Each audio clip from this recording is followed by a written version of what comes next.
ডান হাত কোনটা? এভাবে চিপে ধরো, হাতটা এরকম করো, হাতটা উপরে। আমরা আগে সর্বপ্রথমে রুগীটা চেক আপ দেবো বর্তমান বডিতে জিন আছে কিনা, ঠিক আছে? যদি জিন্নাতের সমস্যা হয় তাহলে হাতটা কেউ যেন টানবে নিচের মধ্যে। আর যদি জাদুর সমস্যা, হাতটা শক্ত হয়ে যাবে। কেউ যদি জাদু করে থাকে, যে কেউ পাঠাইছে, যদি এরকম কোনো ব্যক্তি ওই জিনিস হয়ে থাকে তাহলে হাতটা একদম শক্ত হয়ে যাবে। আর যদি জিন্নাতের সমস্যা, জিন্নাতগুলো এমনিতে আসে, তাহলে হাতটা উপরে টানবে না নিচে টানবে।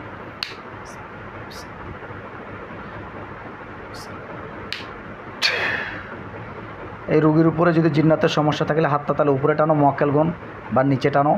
আর যদি কেউ জাদু করে থাকে তাহলে হাতটা শক্ত করে দাও।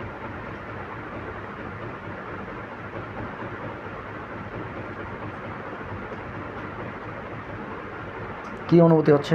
মনে হচ্ছে নিচের দিকে টানতেছে। নিচের দিকে টানতেছে, তাহলে বুঝতে পারলাম যে রুগীর বডিতে জিন্নাতগুলো এমনিতে আসে, কেউ চালান করে পাঠায়নি। আচ্ছা, সোজা আবার সোজা করো, সোজা করো। আচ্ছা ঠিক আছে, এটা 1 নাম্বার পরীক্ষা গেল। দাও, আমরা পরীক্ষাতে রেজাল্ট পেলাম যে ওর উপরে সত্যই জিন্নাতের আলামত আছে, যে জিন্নাতগুলো মানুষ কেউ চালান টালান করেনি, সাধারণভাবে জিন্নাতগুলো আক্রমণ করেছে। তো ইনশাআল্লাহ এখন আমরা জিন্নাতগুলোর সঙ্গে কথা বলি নাকি। মুষ্ট করে দাও, এইভাবে চোখ বন্ধ করে দাও।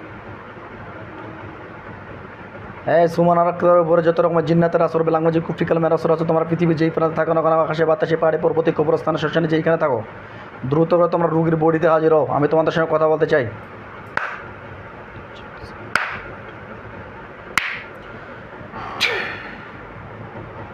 চোখ বন্ধ অবস্থা দেখো তো কয়জন দেখা যায়? বাড়ি ঘরের কোন জায়গাটা দেখা যায়? কিছু দেখা পাই না। মনোযোগ সহকারে খেয়াল করো, বাড়ি ঘরের চতুর্দিকে।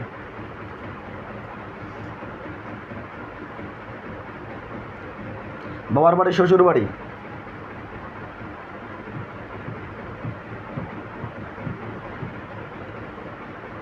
বাবার বাড়ি মনে হয় যে খাটের পাশে একটা চেয়ার আছে, ওইখানটা মনে হয় বসে আছে। বসে আছে। কয়জন? একাই। একাই? মহিলা না পুরুষ? ঠিক বোঝা যায় না। সালামুন কওলান মির রাব্বির রহিম। ওকে খাঁচার ভিতরে বন্দি করা হোক। দেখেন একটা কাচ্ছেন, জিনটা বন্দি হয়ে গেছে, হাত পাগুলো বাঁধা অবস্থায়, শিকল দিয়ে বা লোহার দড়ি দিয়ে। বলেন যে আলহামদুলিল্লাহ। আলহামদুলিল্লাহ। বাধা পড়ছে এবার? মানে ওকে আমরা অনেকক্ষণই বেঁধে ফেলেছি, ও কিন্তু যেতে দিব না, আমরা বেঁধে ফেলেছি, কিন্তু ও মানে জাদু করতেছে, এর জন্য বিভ্রান্ত হই আমরা, যেন আমরা বুঝতে না পারি। আব্দুর রহমান সাহেব, দ্রুত আমাদের নেয়ামতপ্রাপ্ত লোকটি চোখের সামনে দেখা দেন। ওয়ালাইকুম আসসালাম। কয়জন আসছেন?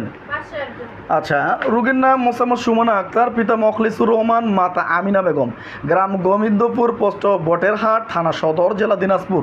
এটা হচ্ছে ওনার শ্বশুর বাড়ির ঠিকানা। কিন্তু আপনাদের ঠিকানা কোথায়? ভবাইনগর মাজাপাড়া। রুগী এখানে আছে, দেখুন তো। আচ্ছা, রুগীটার উপরে আমরা চালান দিলাম, চালান দেওয়ার পরে আমরা আশিক জিন্নাতের আলামত পেলাম, কিন্তু একজন ওর চোখের সামনে এখন বর্তমানে আমরা হাজির করেছি, যে হাজিরটাকে আমরা বেঁধে করে রাখছি। ভালো করে দেখেন তো কী অবস্থা। রুগীটার উপর টোটালি কয়জন জিন্নাতের আক্রমণ আছে? 6 জন। মহিলা না পুরুষ দেখেন তো? 4টা পুরুষ আর 2টা মহিলা জিন। কোন ধর্মের দেখেন তো?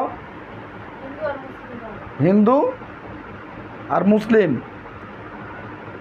রুগীটার পিছনে জিন্নাতগুলো কতদিন থেকে আছে দেখেন তো? অনেক বছর। কত হবে? ওর ছোটবেলা থেকে আছে, কিন্তু এখন দেখা দিচ্ছে কেন? মানে বিবাহ হওয়ার পর ওর অসুবিধা হয়ে গেছে, এই জন্য আক্রমণ করে দিয়েছে। তাহলে এটা কি চালান জিন না আশিক জিন নাকি বদ জিন? কি জিন্নাতের সমস্যা? আশিক জিন্নাতের সমস্যা। আশিক জিন মানে মেয়েটাকে পছন্দ করছে জিন, তাই তো? আচ্ছা, মেয়েটাকে কন্ট্রোলের উদ্দেশ্যে কোনো জাদু করছে কিনা দেখেন তো? শরীরের মধ্যে কোথায় কোথায়? মাথায়। তুমি মাথার মধ্যে জাদু আছে। আচ্ছা, তারপরে বুকে কুফরি আছে, আর ঘাড়ে পেরেক, আর হ্যাঁ পেটে জাদু, আর গোপন স্থানে জাদু। আচ্ছা, আর কিছু? আচ্ছা, এই রুগীটা কি শুধু কি জিন্নাতগুলো আক্রমণ করতেছে, নাকি স্বামী স্ত্রী দুজনের উপর আক্রমণ করতেছে, নাকি তার বাচ্চা আছে 2টা, বাচ্চাগুলোকে আক্রমণ করতেছে নাকি? মানে স্বামী স্ত্রী দুজনের, মানে এই উভয় উভয়কে যেন মিল মোহাম্মদ না থাকে এই জন্য। আচ্ছা ঠিক আছে, বুঝতে পারছি, ধন্যবাদ। বাচ্চাগুলোর উপরে কোনো জিন্নাত আক্রমণ করতেছে নাকি? হ্যাঁ, 2টা বাচ্চা আছে দেখেন তো। বাচ্চাদের উপর কোনো কিছু নেই, শুধু স্বামী স্ত্রীর মধ্যে বিচ্ছেদের উদ্দেশ্যে এরা জাদু করার চেষ্টা করতেছে। আচ্ছা, তাহলে 6 জন আছে, 6 জন জিন আছে নাকি? হিন্দু মুসলিম কেউ চালান টালান করে পাঠায়নি? ধন্যবাদ, চলে আসেন। হ্যাঁ, সময় তো বন্ধুরা আমার, এই ছিল আমাদের হাজিরাত এবং রং নির্ণয়। আমরা রং নির্ণয়ের উদ্দেশ্যে রুগীটাকে চেক আপ দিলাম যে রুগীর বাড়িতে সত্য জিন্নাত আছে কি না। আমরা রুগীর পরিবারকে ক্লিয়ার করে দিলাম, প্লাস আমাদের নিয়ামতপ্রাপ্ত ব্যক্তি দিয়ে ক্লিয়ার করে দিলাম। সকলে দোয়া করবেন, এনাদের সঙ্গে আমরা চিকিৎসা বিষয়ে কথা বলবো এখন। সকলে দোয়া করবেন, বোনটির জন্য পরিপূর্ণ সুস্থ হয়ে যায়। আসসালামু আলাইকুম ওয়া রাহমাতুল্লাহ।